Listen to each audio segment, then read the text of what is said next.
Mod time.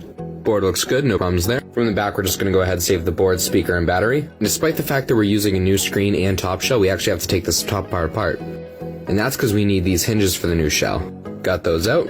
Basically, we connected the wire from the screen from here down to Q12, so we have the sensitivity, threw in the buttons and contacts, the board, and the back. In other words, we're basically done. And now we're officially done. So we went ahead, threw on the rubber stoppers, took off the protective film, put on the stickers on the bottom and top, and got the screen working, with different brightness settings as well.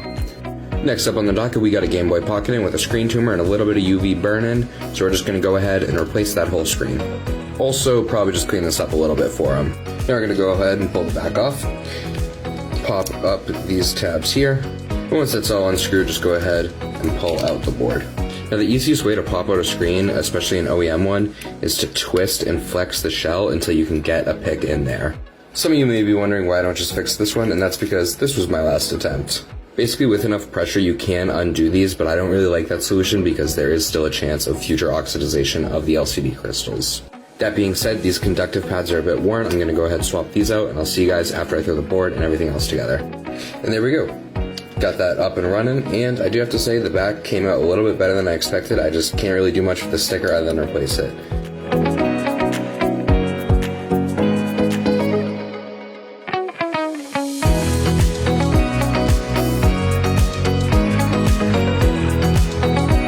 Now for the moment of truth.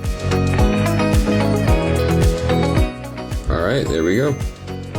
What's up guys, we got a Game Boy Advance in. It's got a little bit of a bulge and does that, so not great. The customer went ahead and modded this themselves, but we're just going to go ahead and clean up any mistakes. Alright, so off the bat I see a completely loose wire. I'm not sure where this is supposed to go. I'll have to ask him about it. Of course, first thing I go to do is check the screen, and while I was doing that, I noticed the adhesive was a bit worn, and the screen has some dust, so I'm going to clean that up for him. That being said, I immediately found the source of our problems because if I touch this wire to anything here, it immediately turns off. So I need to do some research and find where this wire goes. Alright, screen's in place, we're going to go ahead and attach that wire. There we go. And just like that, that's up and going. You know, nothing going on there. And it's back to its normal size, and I'm just going to go ahead and clean the lens and send it on. The 3 Game Boy Advance games that came with the Game Boy Advance are not working, so let's go ahead and fix these. First one's first, let's start with Spire. As you can see, these pins are very well worn, so let's get polished. Got that back together.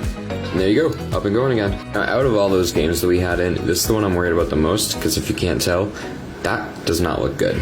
That is a good grip, too. I'm kind of worried now. Nope, just a weird casing. I was really glad that wasn't an exploded battery. Anyways, I wonder if we can't polish that. If not, possibly reflow it. Let's try.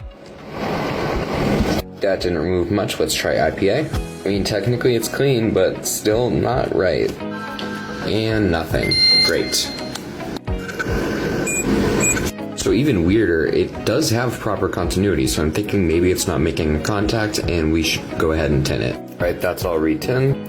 And there we go, we're loading up and good to go. Got a GameCube controller in from Core that needs the left stick replaced, so we're going to do that and not cause more of a mess than I've already caused. And then we only need the motherboard there. Pull off that top there. And then we're going to be a little lazy and just fold that over. Alright, we're just going to add some flux here. Then we're going to use some solder wick to get rid of them solder blobs. Okay. Now we're going to repeat that 5 more times. Alright, got all 6 done, and I took out the 2 screws that hold in the analog stick.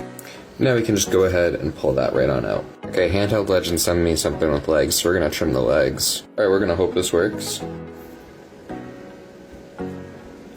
Now I put this together, and I'm going to pass that off to our new employee who actually does testing. Thanks so much for watching, guys. Have a good one.